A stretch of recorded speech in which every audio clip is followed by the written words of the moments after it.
ಇನ್ನೇನು ಮಾತೆ ಮತ್ತು ಪ್ರಭು ಔಷಧಿನೇ ತಗೊಂಡು ಬರ್ತಾ ಇರಬಹುದು.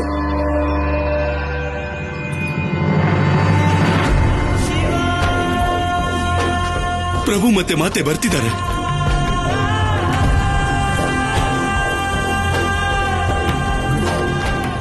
ಇದನ್ನೆಲ್ಲ ನಮ್ಮ ಪ್ರಭು ಮಹಾದೇವನೇ ಮಾಡೋದಕ್ಕೆ ಸಾಧ್ಯ.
ಪುಷ್ಪದಂತ, ನಂದಿಗೆ ಪ್ರಜ್ಞೆ ಬರ್ತಾ ಇದೆ ನೋಡು.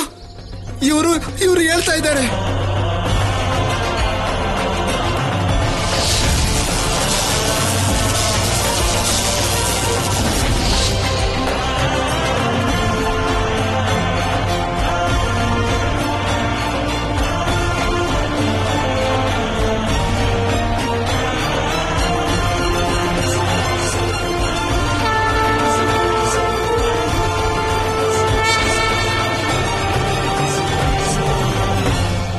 ಇದೆಲ್ಲ ಮಾತೆ ಮತ್ತು ಪ್ರಭು ಪಟ್ಟಿರುವಂತ ಶ್ರಮದ ಫಲ ನಂದಿ.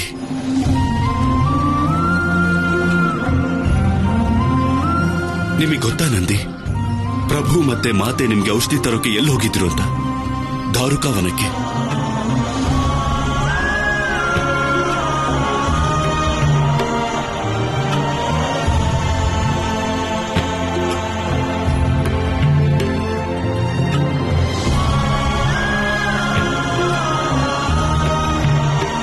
ನೀವು ನನ್ನಂತ ಅಲ್ಪನಿಗೋಸ್ಕರ ಅಷ್ಟು ದೂರ ಹೋಗಿ ಔಷಧಿ ತಗೊಂಡ್ ಬಂದ್ರ?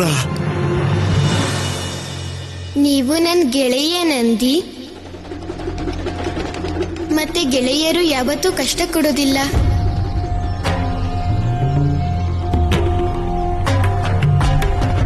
ಮತ್ತೆ ಇನ್ನೊಂದು ವಿಷಯ, ಇನ್ ಮುಂದೆ ನೀವು ನನ್ನನ್ನು ನನ್ನ ಹೆಸರಿಂದಾನೇ ಕರಿಬೇಕು. ಶಿವ ಅಂತ. ಪ್ರಭು ಅಂತ ಹೇಳಿದ್ರೆ ನನಗೆ ಇಷ್ಟ ಆಗೋದಿಲ್ಲ. ಪ್ರಭು ಅಲ್ಲಿರ್ತಾರೆ, ಆಕಾಶದಲ್ಲಿ.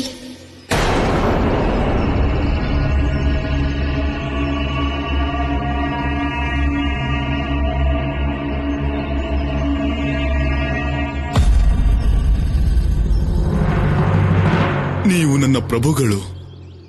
ಯಾವಾಗ್ಲೂ ನೀವೇ ನನ್ನ ಪ್ರಭುಗಳಾಗಿರ್ತೀರಾ. ಪ್ರಭು ಅಂತ ಕರೆಯೋ ಈ ಅಧಿಕಾರನ ನನ್ನಿಂದ ನೀವು ಕಿತ್ಕೋಬೇಡಿ. ಆದ್ರೆ ನಾನು ನಿಮ್ಮ ಪ್ರಭು ಅಲ್ವಲ್ಲ.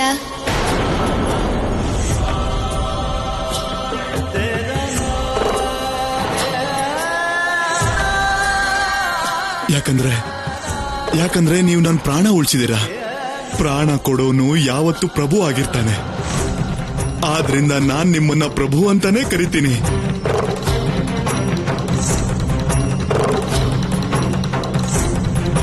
ಗೆಳತಿ, ನೀವೇ ಇವ್ರಿಗೆ ಅರ್ಥ ಮಾಡಿಸಿ.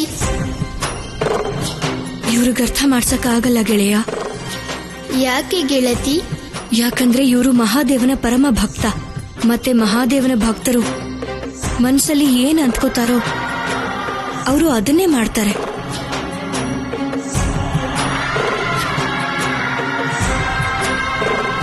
ಮತ್ತಿವ್ರಿಗೆ ನಿಮ್ಮನ್ನ ಪ್ರಭು ಅನ್ನೋದ್ರಲ್ಲಿ ಸಂತೋಷ ಸಿಗತ್ತೆ ಗೆಳೆಯ.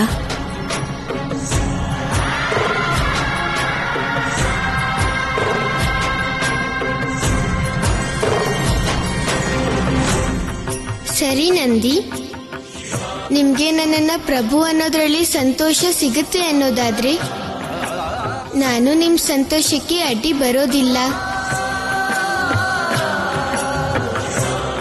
ನೀವು ಪ್ರೀತಿಯಿಂದ ನನ್ನನ್ನ ಏನಂತ ಕರಿಬೇಕು ಅದನ್ನೇ ಕರಿಬಹುದು.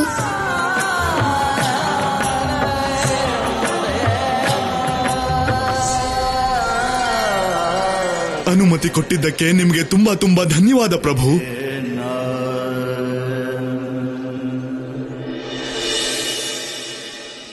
ಈಗ ನಾನು ಹೊರಡ್ಬೇಕು. ಅಮ್ಮ ನನ್ಗೋಸ್ಕರ ಕಾಯ್ತಾ ಇರ್ತಾರೆ. ಹಸಿವು ಕೂಡ ಆಗ್ತಾ ಇದೆ. ಪ್ರಭು, ನಮ್ಮೆಲ್ರಿಗೂ ಹಸಿವೆ ಆಗ್ತಾ ಇದೆ. ನಾವು ನಿಮ್ ಜೊತೆ ಬರಬಹುದಾ? ಭೃಂಗಿ, ಯಾಕಿಲ್ಲ, ಇವತ್ತು ನಾವೆಲ್ಲ ಒಟ್ಟಾಗಿ ಸೇರಿ ಊಟ ಮಾಡೋಣ.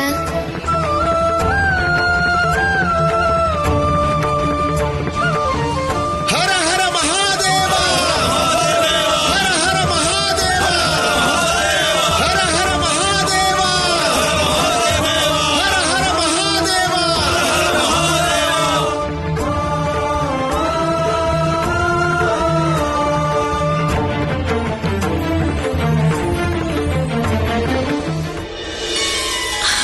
ನನ್ನ ಶಿವ ಬಂದ್ಬಿಟ್ಟ.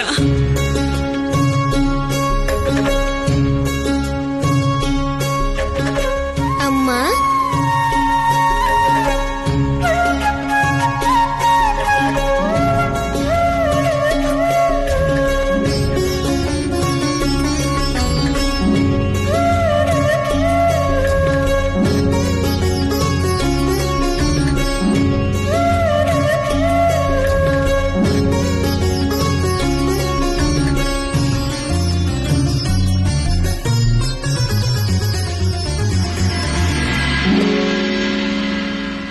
ಶಿವ, ಔಷಧಿ ಸಿಕ್ತಾ ಮಗು?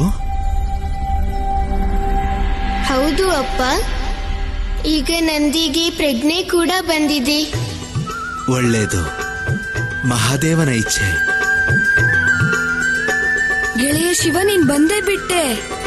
ನೀನ್ ಇಲ್ದೆ ನನ್ಗೆ ಬೇಜಾರಾಗ್ತಾ ಇತ್ತು. ಬಾ, ಆಡೋಕ್ ಹೋಗೋಣ. ಇಲ್ಲ, ಈಗ ಎಲ್ಲೂ ಹೋಗಲ್ಲ ಶಿವ. ದೂರದ ಪ್ರಯಾಣ ಮಾಡಿದಾನಲ್ಲ, ಸುಸ್ತಾಗಿರುತ್ತೆ. ನೀನು ಕೈಕಾಲು ತೊಳ್ಕೊಂಡ್ ಬಾ, ನಾನು ಹೋಗಿ ಊಟ ತರ್ತೀನಿ. ಇವತ್ತು ಅಡ್ಗೆ ಕಡಿಮೆ ಆಗ್ಬಹುದು ಅಮ್ಮ.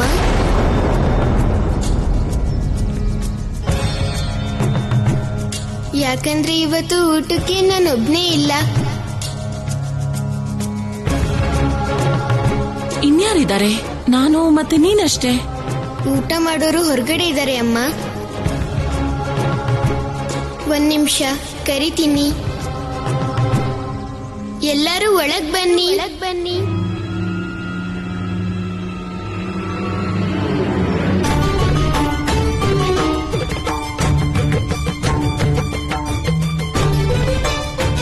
ಇಷ್ಟೆಲ್ಲ ಜನನ?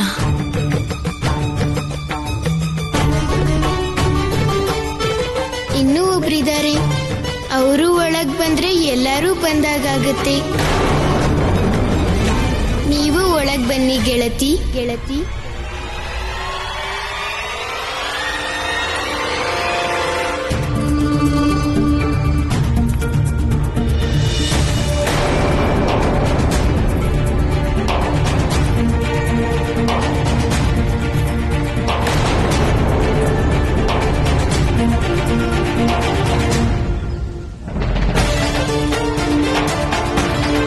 ಪ್ರಣಾಮಗಳು ಮಹಾದೇವಿ, ನಿಮಗೆ ಮತ್ತೊಮ್ಮೆ ಸ್ವಾಗತ.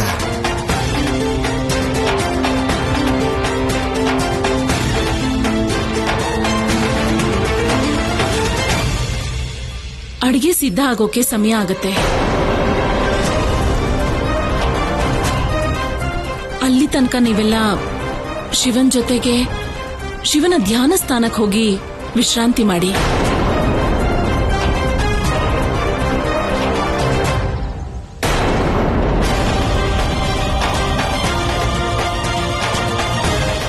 ಅಡಿಗೆ ಸಿದ್ಧ ಆದ್ಮೇಲೆ ನಾನೆಲ್ರನ್ನೂ ಕರೀತೀನಿ.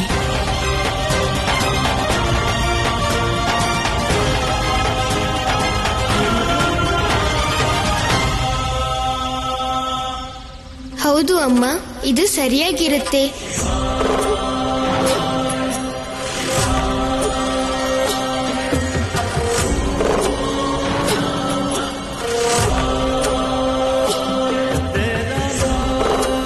ನೀವೆಲ್ಲರೂ ನನ್ನ ಜೊತೆಗೆ ಬನ್ನಿ.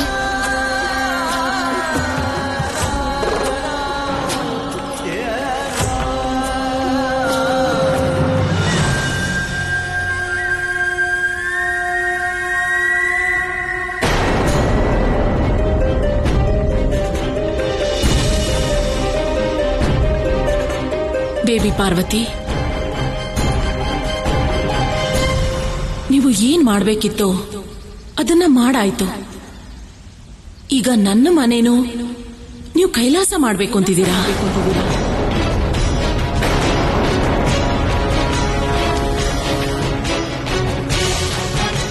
ಎಲ್ಲ ಮಹಾದೇವನ ಇಚ್ಛೆ.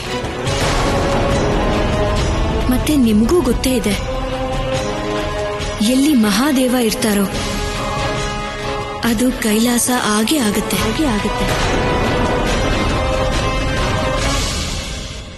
ನೀವು ಮರ್ತಿರಬಹುದು, ಇದು ನನ್ನ ಮನೆ, ಕೈಲಾಸ ಅಲ್ಲ. ಮತ್ತೆ ನಾನು ನನ್ನ ಮನೇನ ಕೈಲಾಸ ಆಗೋಕ್ ಬಿಡಲ್ಲ.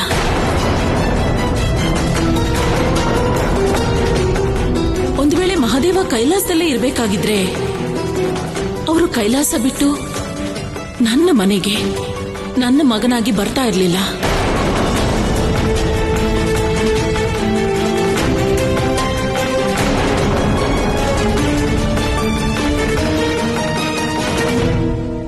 ದೇವಿ ಅನಸೂಯ,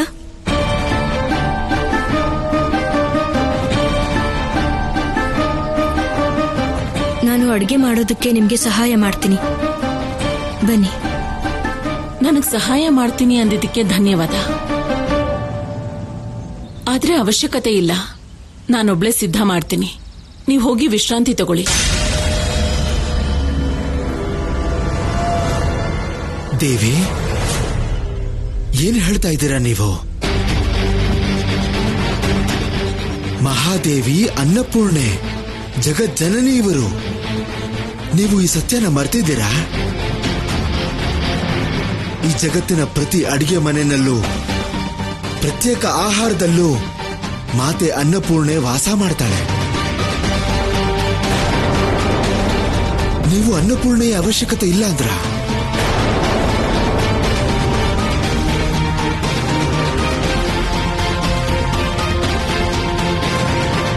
ಋಷಿವರ್ಯ,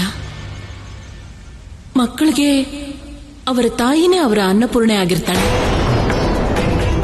ನೀವು ಬಹುಶಃ ಇವರ ತೇಜಸ್ಸಿನ ಪ್ರಭಾವದಿಂದ ಈ ಸತ್ಯನ ಮರ್ತಿದ್ದೀರಿ.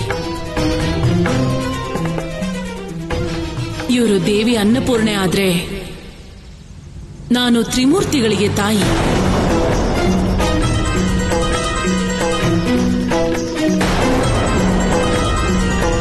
ಇಷ್ಟು ಜನರಿಗೆ ಅಡಿಗೆ ಮಾಡೋದು ನನಗೆ ಯಾವ ಕಷ್ಟದ ಕೆಲಸನೂ ಅಲ್ಲ.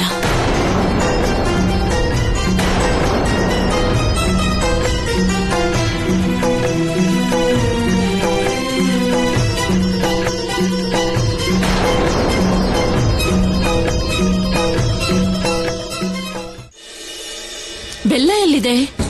ಬೆಲ್ಲ ತಗೊಂಡ್ ಬಾ. ಮತ್ತೆ ಜೊತೆಗೆ ಲವಂಗ ಮತ್ತೆ ಜಾಪತ್ರೆನು, ಮತ್ತೆ ತುಪ್ಪನ ತಗೊಂಡ್ ಬಾ.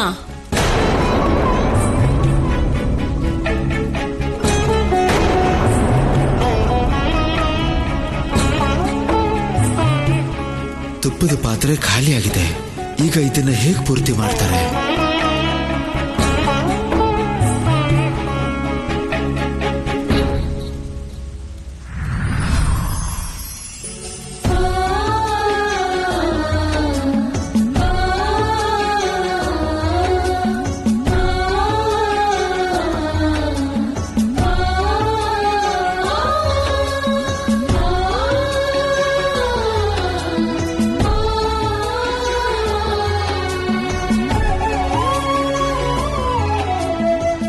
ಅನ್ನಪೂರ್ಣ, ಹೇ ಮಾತೆ ಪಾರ್ವತಿ, ನಿಜಕ್ಕೂ ನೀವು ನಮ್ಮ ಮನೆಯಲ್ಲಿರೋದು ನಮ್ಮ ಸೌಭಾಗ್ಯ.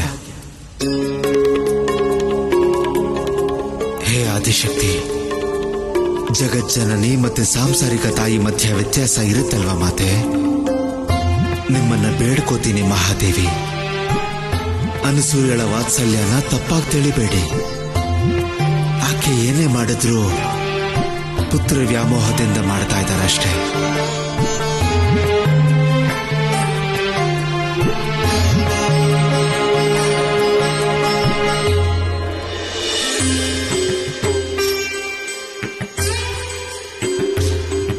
ನಮಗೆ ತುಂಬಾನೇ ಕಾಲಗಳಾದ್ಮೇಲೆ ಈ ರೀತಿ ಪ್ರಭುಗಳ ಸಾನ್ನಿಧ್ಯದಲ್ಲಿ ಅವರ ಮುಂದೆ ಕೂತ್ಕೊಳ್ಳುವಂತ ಅವಕಾಶ ಸಿಕ್ಕಿದೆ.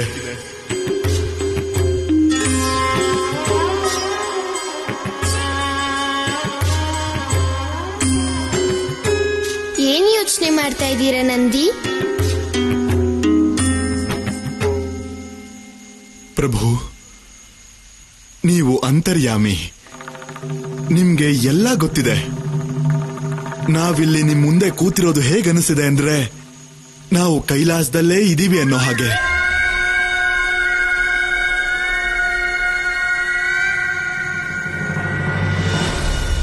ಅಡಿಗೆ ಸಿದ್ಧವಾಗಿದೆ. ನಾನು ಅವರೆಲ್ಲರನ್ನೂ ಕರೆದ್ಬಿಟ್ಟು ಬರ್ತೀನಿ. ಸರಿ ದೇವಿ.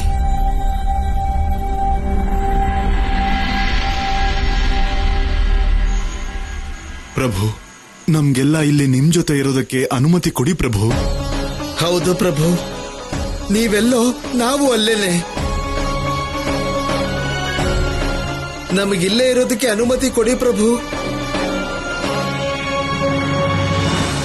ಇಲ್ಲ, ನೀವೆಲ್ಲ ಇಲ್ಲಿರೋಕ್ ಸಾಧ್ಯ ಇಲ್ಲ.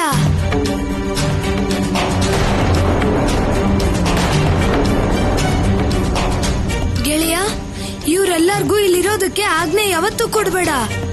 ಇವ್ರಿಲ್ಲಿದ್ರೆ ಅಮ್ಮಂಗೆ ಇನ್ನೂ ಕಷ್ಟ ಆಗತ್ತೆ. ಇಲ್ಲ ಮೂರ್ಖ,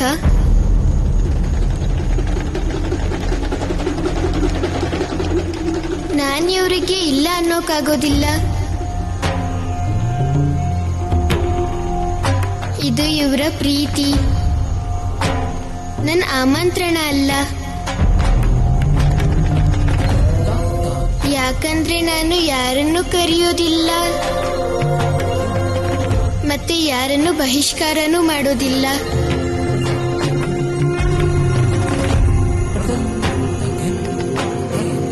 ನಾರದ, ನಾನಿಲ್ಲಿಗೆ ಯಾರನ್ನು ಆಮಂತ್ರಿಸೋದೂ ಇಲ್ಲ, ಯಾರಿಗೂ ಬಹಿಷ್ಕಾರನೂ ಹಾಕಲ್ಲ.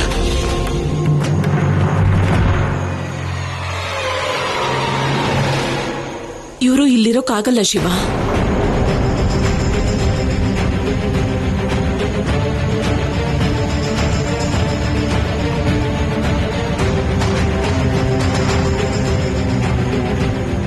ನೀನು ಏನು ಯೋಚನೆ ಮಾಡದೆ ಏನು ಹೇಳ್ಬೇಡ ಶಿವ. ನೀನೇ ಇವ್ರಿಗೆ ಹೇಳು, ಇವರಿಲ್ಲಿರೋದು ಸಾಧ್ಯನೇ ಇಲ್ಲ.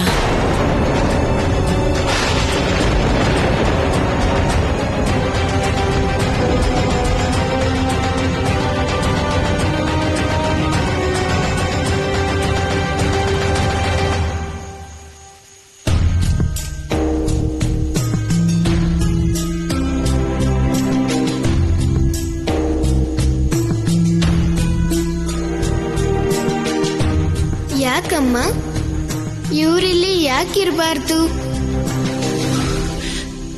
ನೀನು ನನ್ನ ಪ್ರಶ್ನೆಗೆ ಉತ್ತರ ಕೊಡು. ನಗರದ ಜನರು ಕಾಡಲ್ಲಿರೋಕ್ ಸಾಧ್ಯನಾ? ಇಲ್ಲ ಅಮ್ಮ, ಇರೋದಿಕ್ಕೆ ಅವ್ರಿಗೆ ಕಷ್ಟ ಆಗ್ಬೋದು. ಮತ್ತೆ ಕಾಡಿನ ಪ್ರಾಣಿಗಳು ಸಮಾಜದಲ್ಲಿ ನಮ್ಮ ಮಧ್ಯೆ ಇರೋಕ್ಕಾಗತ್ತಾ? ಇಲ್ಲ ಅಮ್ಮ. ಯಾಕಿರೋಕ್ಕಾಗಲ್ಲ? ಯಾಕಂದ್ರೆ ಪ್ರಾಣಿಗಳು ಇಲ್ಲಿದ್ರೆ ಇಲ್ಲಿ ಜನರಿಗೆ ಭಯ ಆಗತ್ತೆ.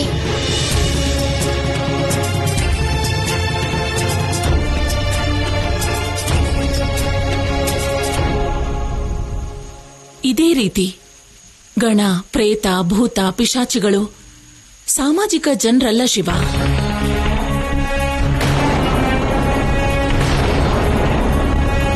ಆದ್ರಿಂದ ಇವ್ರ ಈ ಜಾಗದಲ್ಲಿ ಇರಕ್ಕಾಗಲ್ಲ ಕಂದ. ನೀನೇ ಇವ್ರಿಗೊಂದ್ ಮಾತು ಹೇಳ್ಬಿಡು, ಇವರು ಬೇರೆ ಜಾಗಕ್ಕೆ ಹೋಗ್ಲಿ, ಇವ್ರಿರೋದಕ್ಕೆ ಸರಿಯಾಗಿರೋ ಜಾಗಕ್ಕೆ. ನಮ್ಮಿಂದ ಇಲ್ಲಿ ಯಾರಿಗೂ ತೊಂದರೆ ಆಗಲ್ಲ. ನಾವಿಲ್ಲಿ ನಗರದಲ್ಲಿರೋದಿಲ್ಲ, ನಾವಿಲ್ಲಿ ನಿಮ್ಮ ಮನೆಯಲ್ಲೂ ಇರೋದಿಲ್ಲ. ಮತ್ತೆ ಎಲ್ಲಿರ್ತೀರಿ ನೀವೆಲ್ಲ? ನಾವಿಲ್ಲೇ ಹತ್ತಿರದಲ್ಲಿರೋ ಸ್ಮಶಾನದಲ್ಲಿರ್ತೀವಿ ದೇವಿ.